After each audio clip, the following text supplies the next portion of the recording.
बंटी कबूतर की माँ रानो पर बैंक का बहुत सारा कर्जा चढ़ जाता है। उसको चुकाने के लिए वो अपने बेटे बंटी की शादी टूनी चिड़िया से कर देती है। टूनी चिड़िया का रंग बहुत काला था, इसलिए रानो उसे बिल्कुल भी पसंद नहीं करती थी और सबसे छुपाती रहती थी। एक दिन टूनी की सास टूनी से कहती है, ए काली कलौटी, कहाँ मर गई रे? आवाज सुनाई देती है कि नहीं तुझे? टूनी चिड़िया जल्दी से वहां जाती है और कहती है, क्या हुआ माँ जी, आप इतना क्यों चिल्ला रही हैं? बताइए क्या काम है आपको मुझसे? जल्दी से जा और एक प्याली चाय की बनाकर ला मेरे लिए। और सुन, अपनी सूरज जैसी काली चाय मत बनाकर ले आई हो, इसे देखकर ही मुझे उल्टी हो जाए। अब जा, यहाँ खड़े खड़े मेरा माथा क्या खराब कर रही है, जाकर चाय बना। टूनी चिड़िया दुखी दिल से किचन में जाकर चाय बनाने लगती है और चाय बनाकर अपनी सास को दे देती है। टूनी की सास चाय पीकर कहती है, सुन लड़की, चाय तो तूने बहुत अच्छी बनाई है, तेरा रंग रूप जैसा भी है, मगर चाय बढ़िया बनाती है तू। ऐसे ही बहुत दिन गुजर जाते हैं। एक दिन रानो की सहेली चंबेली कवि उसके घर आती है और कहती है, हाय रे रानो, तेरे बेटी की शादी को 1 महीना हो चुका है, तूने तो अपनी बहू की मुंह दिखाई ही नहीं की। तेरा मुंह दिखाई करने का कोई इरादा है या नहीं? अच्छा चल, तू उसे बुला ले, मैं ही कर देती हूँ आज उसकी मुंह दिखाई। देखो तो सही मेरे बंटी की दुल्हन कैसी है। अरे चमेली बहन, मेरी बहू तो इस वक्त घर पर नहीं है, बाजार गई है, कुछ सामान लाना था। उसको 2-3 घंटे अभी लग जाएंगे वापस आने में, तुम फिर कभी आना और देख लेना। अरे मैं तो फारिग होकर आई हूँ, मुझे कौन सा कोई काम है, कोई जल्दी नहीं है, मैं यहीं बैठती हूँ, जब बहू आएगी तो मुंह दिखाई भी कर लूंगी। हाँ हाँ क्यों नहीं, तुम बैठो, मैं तुम्हारे लिए पानी लेकर आती हूँ। रानो पानी लाने के बहाने टूनी चिड़िया के कमरे में जाती है। देख टूनी चिड़िया, मेरी बात गौर से सुन, मेरी पड़ोसन चंबेली कवि आई है तेरी मुंह दिखाई करने के लिए, और मैं नहीं चाहती वो तुझे देखने के बाद पूरे जंगल में मेरी बदनामी करे, इसलिए बाहर मत आना। माँ जी, मेरी मुंह दिखाई से भला आपकी कैसी बदनामी हो जाएगी? चुप कर जा कलमुही, कभी खुद को आईने में देखा है तूने? ऐसी नजर आती है जैसे बुझा हुआ कोयला। बस मैंने कह दिया, खबरदार जो तू कमरे से बाहर आई। और रानो चंबेली के पास आ जाती है और उसे पानी पिलाती है और कहती है, लो चंबेली बहन, पानी पी लो। मैंने कहा ना मेरी बहू देर से आएगी, कब तक तुम यूं ही उसका इंतजार करती रहोगी? अच्छा तो रानो बहन, अब मैं चलती हूँ। वक्त ऐसे ही बीत जाता है और 2 हफ्ते गुजर जाते हैं। चंबेली कौवी अपनी 2 सहेलियों के साथ रानो के घर जाती है और उसका दरवाजा बजाती है। रानो अपनी बहू से कहती है, जाओ टूनी, दरवाजे पर जाकर देखो ना कौन आया है। टूनी चिड़िया दरवाजा खोलती है, तभी चंबेली कवि उसे देखकर कहती है, पता है रानो बहन ने कोई नई नौकरानी रख ली है। तभी अंदर से चंबेली की आवाज आती है, टूनी बहू, कौन आया है? अरे ये तो रानो की बहू है टूनी चिड़िया, तभी तो उसने इसे बहू कहकर पुकारा है। अच्छा अब मैं समझी, इसीलिए रानो अपनी बहू की मुंह दिखाई नहीं कर रही थी, क्योंकि उसकी बहू तो बिल्कुल भी सुंदर नहीं है, बहुत काली कलोटी है।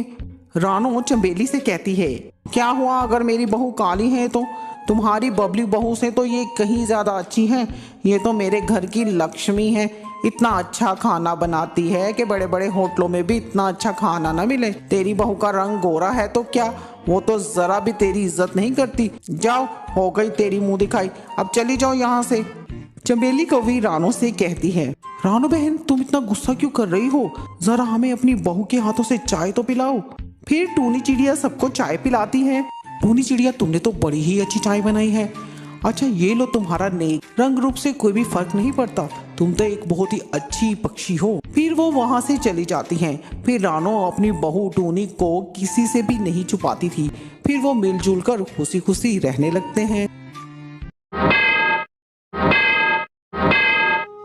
सुंदरवन के एक जंगल में टूनी चिड़िया अपनी सास कोरी कौवी और अपनी नंद सुंदरी के साथ रहा करती थी। टूनी चिड़िया अपने जंगल के गांव की सबसे सीधी सादी और संस्कारी चिड़िया थी। वो घर में मौजूद सभी पक्षियों की सेवा किया करती थी। उसकी इन आदतों को देखकर उसकी नंद सुंदरी उससे बहुत जला करती थी। एक दिन टूनी चिड़िया का पति बंटी कबूतर उसके लिए एक बहुत ही सुंदर सा हार लेकर आता है। अरे टूनी, ये लो हमारी पहली एनिवर्सरी का तोहफा है, जरा इसे खोल कर तो देखो और मुझे बताओ ये तुम्हें कैसा लगा।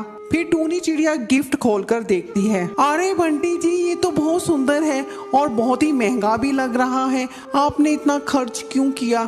कोई सस्ता सा तोहफा मुझे दे देते। इतने महंगे तोहफे की मुझे कोई जरूरत नहीं है। अरे टूनी, ये तू क्या बोल रही है? शादी के बाद मैंने पहली बार तुझे तोहफा दिया है। चलो अब जल्दी से तैयार हो जाओ, आज हम दोनों बाहर डिनर करेंगे। अपने पति बंटी कबूतर की ये बात सुनकर टूनी चिड़िया बहुत खुश हो जाती है और खुशी खुशी अपने कमरे में तैयार होने चली जाती है। टूनी चिड़िया और बंटी कबूतर की ये बातें सुंदरी सुन लेती है और वो जल्दी से अपनी माँ गौरी कवि के पास जाती है। अरे माँ, तू बस ऐसे ही लेटे लेटे आराम करती रहना, और वहाँ भैया भाभी पर सब कुछ लुटा रहे हैं और हमारे पास कुछ नहीं बचेगा।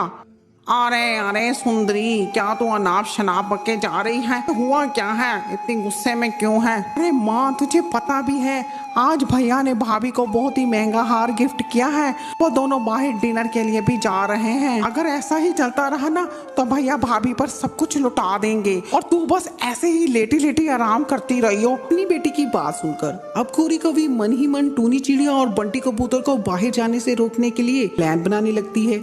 जैसे ही टूनी और बंटी कबूतर बाहर जाने के लिए घर से निकलते हैं, गौरी कवि जोर जोर से चिल्लाने लगती है। अरे माँ, मर गई रे, अब नहीं बचूंगी मैं। अपनी सास गौरी कवि की आवाज सुनकर टूनी चिड़िया जल्दी से उसके कमरे में जाती है और उससे पूछती है, क्या हुआ माँ जी, आप ऐसे क्यों चिल्ला रही हो? अरे करम जली, दिखाई नहीं दे रहा, मैं यहाँ दर से कर आ रही हूँ। तुझे तो बाहर जाने का शौक चढ़ा है। नहीं नहीं माँ जी, मैं कहीं नहीं जा रही हूँ, आपकी तबीयत खराब है। मैं ऐसा करती हूँ, जल्दी से आपको दवा दे देती हूँ। गौरी कवि का प्लान आखिरकार कामयाब हो जाता है। इसी तरह कुछ दिन बीत जाते हैं। गौरी कवि और सुंदरी दोनों मिलकर किसी तरह से टूनी चिड़िया को घर से बाहर निकालना चाहते थे। एक दिन सुंदरी कवि पेट दर्द का नाटक करती है और टूनी चिड़िया से दवा मांगती है। टूनी चिड़िया जैसे ही दवा लेकर सुंदरी को देने लगती है, वहाँ गौरी कवि आ जाती है और टूनी चिड़िया के हाथों से दवाई को छीन लेती है। अरे बंटी, ओ बंटी, और नास पिटा, कहाँ है? जल्दी आ, देख तेरी ये प्यारी पत्नी मेरी बेटी को जहर दे रही है। ये सारी की सारी गौरी कवि और सुंदरी की चाल थी अपनी बहू को घर से बाहर निकालने की। अपनी माँ की आवाज सुनकर बंटी कबूतर जल्दी से अपनी माँ के पास आता है और अपनी माँ की बातों को सच मानकर टूनी चिड़िया पर गुस्सा करता है और उसे धक्के मारकर घर से बाहर निकाल देता है। बेचारी टूनी चिड़िया अपनी किस्मत पर रोती हुई वहाँ से चली जाती है। रोते रोते टूनी चिड़िया सुंदरबन के जंगल से बहुत दूर निकल जाती है और रामपुर के जंगल में पहुंच जाती है। उसे बहुत जोरों की प्यास लगती है तो वो नदी से पानी पीकर अपनी प्यास बुझाती है। अरे ये मैं उड़ते उड़ते कहाँ पहुंच गई और रात भी होने वाली है। मुझे जल्दी से अपने लिए नया घोंसला बनाना होगा। फिर टूनी चिड़िया की नजर लंबे लंबे नारियल के पेड़ों पर पड़ती है जिस पर नारियल लगे हुए थे।